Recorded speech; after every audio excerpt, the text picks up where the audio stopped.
es presidente de FEDEAGRO. Vamos a estar conversando de cómo cierra este año 2024 con este sector, importante sector en materia de alimentación para nuestro país y, por supuesto, ya cerrando este año, ¿cómo va a estar esa proyección para este 2025? Bienvenido nuevamente a Primera Página. No, gracias a usted, a Globovisión, por estar pendiente del sector primario vegetal, tan importante, la producción de alimentos para el desarrollo de todos los venezolanos. Un año bueno y malo, tema de comercialización fatal, estamos teniendo muchos problemas por falta de financiamiento, flujo de caja de muchas agroindustrias, la comercialización del rubro más importante, que es el maíz. Tenemos más de 900.000 toneladas en silos y sin poderle pagar a nuestros productores. Por supuesto, ese maíz va a ir fluyendo en los siguientes meses, pero ese flujo de caja es necesario para seguir la actividad de nuestros productores. Tenemos problemas en la montaña con el café, precios, cuando los precios internacionales están subiendo, récord histórico de café en casi $400 el quintal de 46 kilos, aquí en los campos venezolanos se lo pagan a $160. Y lo estamos viendo también en hortalizas, donde los precios de las hortalizas a nuestros productores muchas veces ni siquiera cubren los costos de producción, pero cuando haces la sumatoria, digamos, pudiéramos alcanzar un 57% de soberanía agroalimentaria. Hace 5 años estábamos a un 20%, o sea, ese trabajo que viene haciendo el productor, mejorando sus capacidades en su finca, tratando de hacer buenas prácticas, se está viendo, sumado también que fue un año climáticamente hablando, fue una niña no muy ruda, fue una niña que prácticamente ha pasado, vemos que las lluvias ya se van alejando y ahora nos da oportunidades a desarrollar los rubros de norte-verano, que son importantes, con las dificultades también del diésel. Estamos en plena zafra de caña de azúcar también. Consideramos que va a ser una de las mejores de los últimos 10 años. Aún sin cerrar lo que sería este balance de año 2024, suena interesante lo que dice de que durante los últimos 5 años han ido de un 20 a un 57% de lo que es la cobertura de la parte de alimentación, de producción nacional. ¿Serían necesarios 5 años más para alcanzar el 100%, aun cuando el Ejecutivo ofrece cifras de que casi el 100% es de producción nacional, todo lo que consume el venezolano en su mesa, pero acorde a los registros que lleva FEDEAGRO, serían necesarios por lo menos 5 años más? ¿Existe esta proyección de que se duplique esta cobertura que tienen en el mercado? Sí, nosotros en FEDEAGRO, la cuenta que sacamos, si se pudieran invertir $1.500 millones año, por 5 años te aseguro que pasamos el 80%.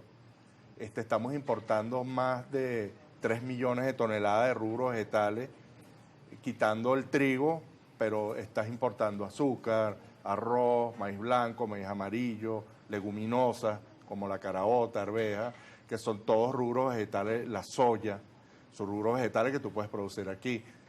Tú haces esa inversión, pero por otro lado luego vas eliminando las importaciones que están favoreciendo productores de otras latitudes. Entonces el campo está en capacidad. Venezuela tiene para sembrar más de 2.200.000 hectáreas, que fue el tope que llegamos en el año 2010, y apenas ahora estamos alrededor de 1.100.000. O sea que hemos perdido casi el 50%, y entonces hay que apuntarle a la producción nacional. Estas importaciones ha restado más de 500.000 puestos de empleo.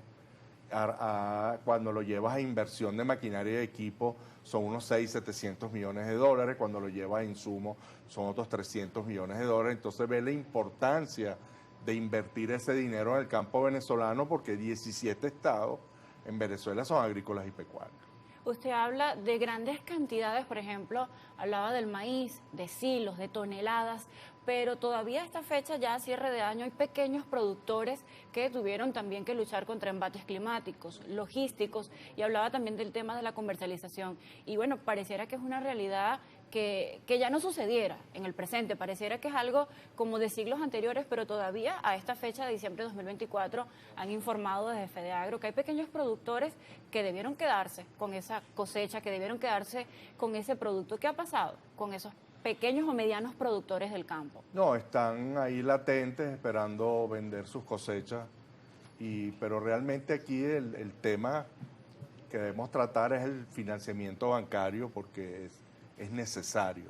El financiamiento bancario te da la oportunidad no solo de obtener créditos para la siembra, sino luego para la cosecha y poder comercializar como a lo mejor la agroindustria quisiera, que los productores les puedan vender mes a mes, pero si tú no cobras la inversión, son inversiones costosas, una hectárea de maíz está alrededor de $1.600, creo que es el costo en maíz más alto en Sudamérica, pero es que nosotros al día siguiente ya estamos montados en nueva siembra o preparando la siembra el año que viene. Entonces ese flujo de caja, que es uno solo al año, imagínate vivir un agricultor con un solo flujo de caja al año, esa ingeniería que él hace para sobrevivir todo el año y entonces el no poder cobrar se le dificulta seguir adelante en la actualidad. Puede ser que muchos productores, como hemos analizado y hemos denunciado, ya muchos productores del maíz se han quedado en el camino, son más de 2.000 y pico productores, hablamos de unos 5 o 6 años. Pero le consulto, señor Celso, el Ejecutivo ha anunciado diferentes créditos, financiamientos.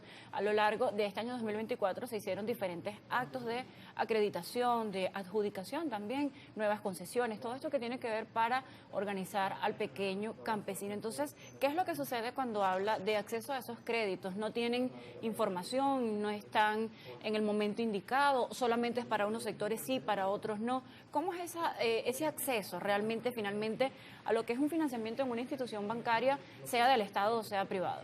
Sí, hay por parte del Ministerio de Agricultura, algunos gobernadores entregan microcréditos, pero son pocos. Realmente la inversión en el campo, como lo decía, se necesitan unos 1.500 millones de dólares y actualmente se están invirtiendo alrededor de 600 millones de dólares, 700. Entonces ese déficit lo estamos poniendo nosotros en nuestro bolsillo para que entienda el consumidor venezolano, que entienda el venezolano el esfuerzo que está haciendo el agricultor para seguir en su actividad y para producir alimento a todos los venezolanos con la esperanza de que vaya cambiando las cosas, pero de verdad que el crédito es insuficiente cuando tú tienes una cosecha que vale 500 millones de dólares, entonces también a la agroindustria se le hace imposible comprar esa cosecha en 3 meses y hay que entenderlo. Sale del flujo de caja o ellos tampoco no tienen financiamiento. Lo vemos también con el tema de los supermercados cuando se retrasan la cancelación a los productores de hortalizas o intermediarios 1 mes, 2 meses, 3 meses. Eso es por falta también de financiamiento hacia esos sectores, porque no es solo la agricultura, no es la ganadería, hablamos de la industria, el comercio. Entonces todos estamos padeciendo, digamos, de financiamiento, porque en todas las encuestas, Luciana, el número 1, el que se lleva el premio, es el financiamiento y es necesario para seguir nuestras actividades. Entonces, ¿qué hace? Bueno, ralentizarnos, perder mejores ciclos. Entonces hay productores que ahora en el norte verano no tienen para comprar nuevos insumos, para acceder al diésel, se habla de un aumento de diésel, y entonces, ¿cómo vamos a hacerle frente sin poder vender nuestras cosechas a aumento de diésel? Entonces, son cosas que hablamos también con los diferentes ministerios, también el Ministerio de Economía, para buscarle salida a todas estas problemáticas. Bueno, más allá del financiamiento, también nos gustaría conocer el comportamiento también en la parte económica durante los últimos 6 meses, donde pues hubo un cambio en la tasa de cambio, dólar, bolívares y todo eso. Ya vamos a hablar de cómo se vio este comportamiento durante los últimos 6 meses, luego de todas estas fluctuaciones. Hacemos una pausa conversando en este momento en Primera Página con Celso Fantinel, presidente de FEDEAGRO. Ya venimos.